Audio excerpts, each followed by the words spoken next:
Está con nosotros Mirta Vázquez, expresidenta del Consejo de Ministros. ¿Cómo está, señora Vázquez? Muchas gracias por acompañarnos esta noche.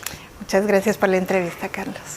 Bueno, es cierto que el Congreso, ¿no?, está acelerando el trámite de una denuncia constitucional contra usted, luego de que usted recordó justamente esta, ¿no?, existencia de un búnker, una oficina con jacuzzi, ¿no?, y con todas las comodidades en la presidencia del Congreso, ¿es cierto?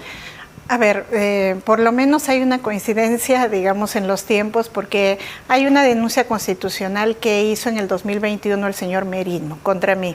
Manuel Merino, el expresidente. Sí, Manuel Merino hizo una denuncia bastante, para mí, una denuncia bastante absurda, desde donde me acusa de haber expandido el COVID, ¿no? Porque dice que yo repartí las tarjetas, lo cual es verdad. En Navidad se le reparte a los trabajadores una tarjeta por el tema que reemplaza la canasta navideña. En ese tiempo lo implementamos para evitar justamente los contagios. Claro.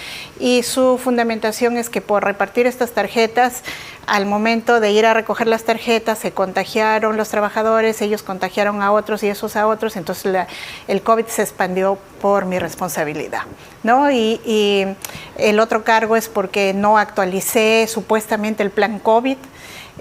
Otro cargo es que por supuestamente haber ordenado una contratación irregular de 2 trabajadores. Y el cargo más grave es por haber intentado subir de escala a 7 trabajadores, que es verdad que yo promoví a estos trabajadores para que subieran porque ya cumplían con los requisitos, pero al final, como los sindicatos me dijeron que habían más casos, quedó sin efecto. Pero ¿no? a raíz de esta revelación del famoso búnker, claro, ¿no?, de esta famosa oficina, no sé si decirlo oficina, búnker, cuarto, no sé. ¿Allí es donde han empezado a acelerar la investigación? Claro, porque como esta denuncia, como explico, es del 2021, ha estado ahí, pero justamente en diciembre, cuando sale esto, yo no doy declaraciones. Lo que pasa es que la prensa recuerda esas declaraciones mías que di en el 2021. Sí, fue un documental del 2021, ¿no? Sí, recuerdo. Y entonces, claro, como coincide con los hechos que se están denunciando, sale a la luz. Ese mismo día se comunican conmigo de la Subcomisión de Acusaciones diciéndome que están dando trámite a mi denuncia y bueno, claro, y luego me han notificado para que ya me presente a dar mis declaraciones. De hecho, yo el 21 de este mes, hace 2 o 3 días, tenía que presentarme, me notificaron para presentarme en la subcomisión. Sin embargo, yo ahora estoy en realidad haciendo trabajos fuera de Lima, voy, vengo, ¿no? Y estaba fuera y pues se pidió una reprogramación porque ni siquiera me alcanzaba para contratar una defensa. ¿Es una represalia, cree usted? No sé si es una represalia, pero usted alertaba acerca de esta coincidencia, aunque en política no hay coincidencias. Claro, es que en política no hay coincidencias y además, Carlos, mira, con la cantidad de casos, yo he sido presidenta del Congreso y sé la cantidad de casos que hay en la Subcomisión de Acusaciones Constitucionales, casos graves, casos de incluso congresistas, autoridades de hace muchos años que nunca se los toca.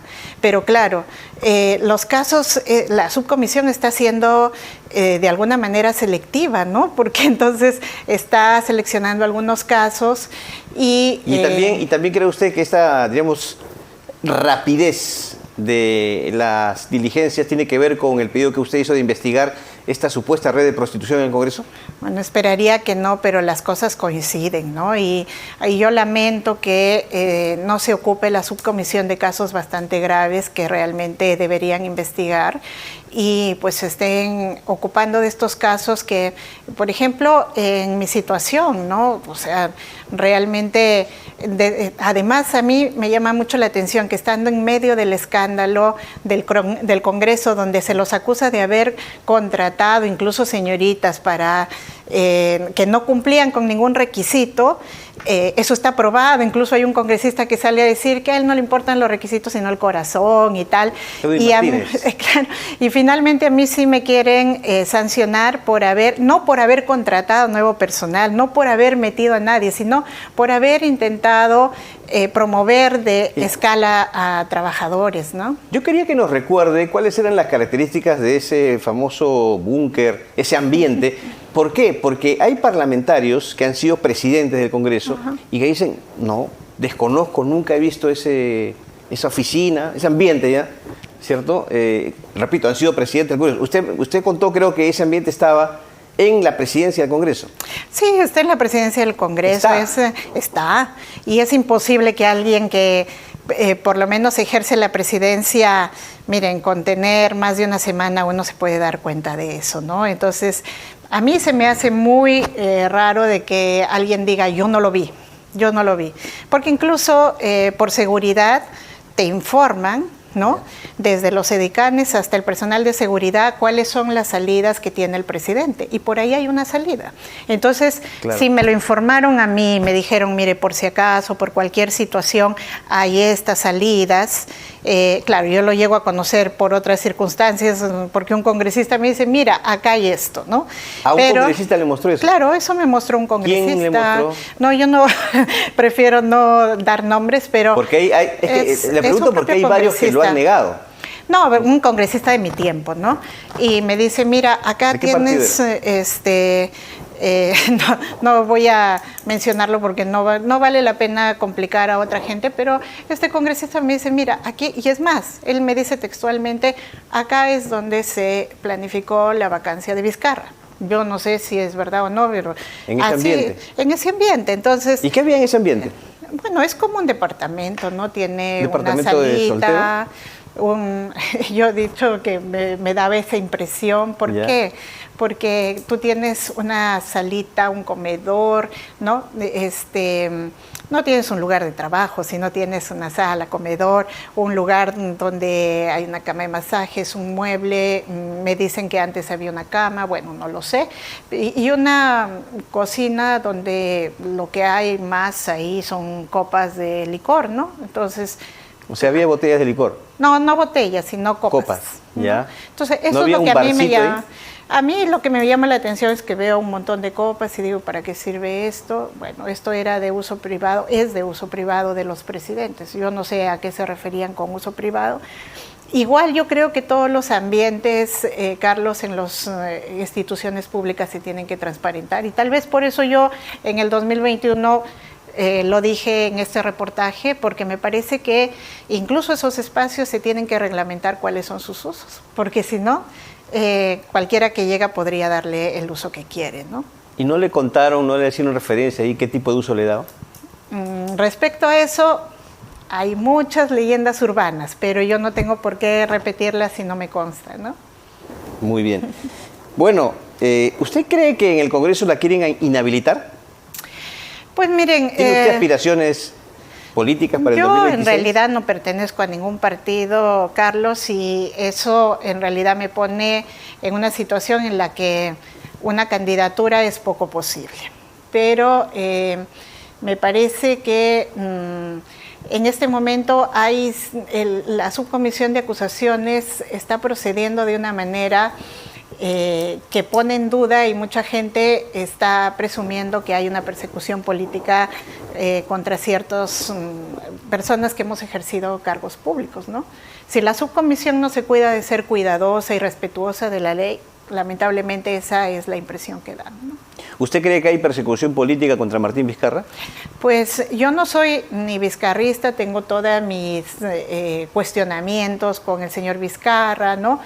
Pero creo que la manera como se están llevando algunos procesos, sin respetar procedimientos establecidos en la norma, debido proceso, ¿no?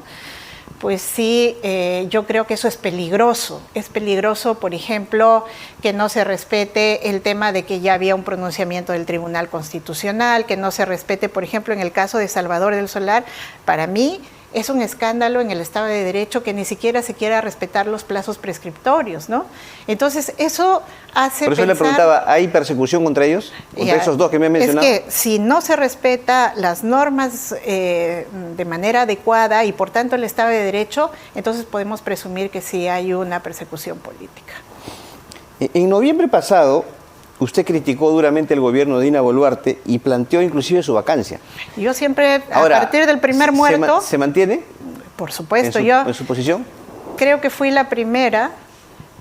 Cuando Dina Boluarte asume la presidencia, yo incluso digo es una sucesión, y yo sigo manteniendo esa posición de que es una sucesión de acuerdo a ley. Pero cuando Dina Boluarte empieza a ordenar las represiones porque es su responsabilidad y se produce el primer muerto en Apurímac, y ahí está el Twitter, yo soy la primera que pido que ella renuncie. Ella no era ya moralmente una persona capacitada para seguir frente a la presidencia, ¿no? Y ahora con todo lo que ha pasado, a nivel ya de gestión, obviamente... Es que además, ahora las cosas que va acumulando esta señora, creo que en cualquier estado mínimamente democrático no se permitiría una gobernante como ella. ¿Por qué? Primero, responsable de masacres, que es lo más grave que creo que ella ha generado. Ella es la responsable política de las masacres que costaron la vida de 50 peruanos. Segundo, ella está comprometida con serios casos de corrupción y tiene, digamos, ¿cómo puedo llamarlo sin calificar? Pero me parece increíble que ella se vaya al extranjero pensando además que la gente no tiene ni siquiera acceso a internet, a decir, yo no estoy investigada por temas de corrupción, mi gobierno está libre de corrupción. Mire, desde los Rolex es un caso escandaloso de temas de corrupción. Está investigada la señora por cuentas que no ha declarado, por el tema de haber favorecido presumiblemente la fuga de gente que está requisitoriada, ¿no? Y encima esta gestión que es terrible porque esta señora no gobierna. Tanto así que la señora se va a otro país, como ahora está sucediendo y nadie siente lo que pasa porque ella no gobierna, no decide ninguna política de Estado. Entonces, por lo tanto, usted plantea su vacancia. Yo creo que bajo los estándares que el propio Congreso ha estado utilizando, esto daba para una vacancia, pero desde hace rato. El Congreso, por menos de eso... ¿Cree que el Congreso lo va a hacer? No, no lo va a hacer, obviamente. Ellos tienen un pacto, y un pacto tal vez no explícito, pero creo que un pacto implícito, porque ellos saben que la vacancia en este momento no los favorece, no favorece los intereses del propio Congreso. Entonces, por tanto, se sostiene, ¿no? Y no hay que perder de vista. Sí, podríamos decir que se vuelve como un cogobierno. En suma es una coalición que tienen ellos, y no hay que perder de vista que en todo esto el Congreso es el gran responsable, ¿no? Ahora, hablando del Congreso, ¿qué opina sobre la denuncia que se presentó ayer contra un grupo de parlamentarios por esto del cobro del sueldo y a su vez de la pensión militar? Pero es que eso, como lo ha planteado el Ministerio Público, yo vi la denuncia que ha hecho y es absolutamente coherente con lo que la ley dice, Carlos. O sea, una autoridad no puede promover una norma que favorezca sus propios intereses, ¿no? Eso en realidad, ahí hay un claro delito, y estos señores que han hecho, han promovido una ley básicamente para que ellos se doblen el sueldo. Entonces, yo creo que no solamente ellos, que se debería investigar a cualquier parlamentario que usa su cargo político como una ventaja para promover leyes, promover políticas que finalmente lo auto-beneficien o beneficien el interés de sus aliados o sus negocios, ¿no? Pero, ¿qué opina del argumento de quienes han sido denunciados? Patricia Juárez ha sido quien más fuerte ha salido quizá a criticar esto, diciendo que, bueno, ellos son congresistas, no tienen que dar cuenta de sus votos, ¿no? En ese sentido, nadie los puede juzgar. Ese es el escudo que usan. Y además va a denunciar constitucionalmente a la fiscal de la Nación. Pero ya se esperaba eso, porque el Congreso tiene todo el poder cuando no le gusta una decisión de una autoridad, porque ahora ellos tienen el poder de remover a cualquier autoridad, entonces seguramente que van a tomar represalias. Pero el Ministerio Público no está haciendo más sino cumplir con su trabajo. Finalmente, miren, en ninguna parte del mundo se permitiría que una autoridad pública promueva leyes o políticas solamente que los beneficien a ellos, ¿no? Y ahí, miren, los congresistas siempre cogen de escudo el tema de que no son responsables por sus votos y nadie los tiene por qué perseguir, y eso es verdad. Eso es verdad, claro. Eso es verdad, estrictamente es verdad, pero si se comprueba de que su voto estuvo inducido por un interés particular o propio, eso es otra cosa, ¿no? ¿Usted considera que el presidente del Congreso debe ser censurado?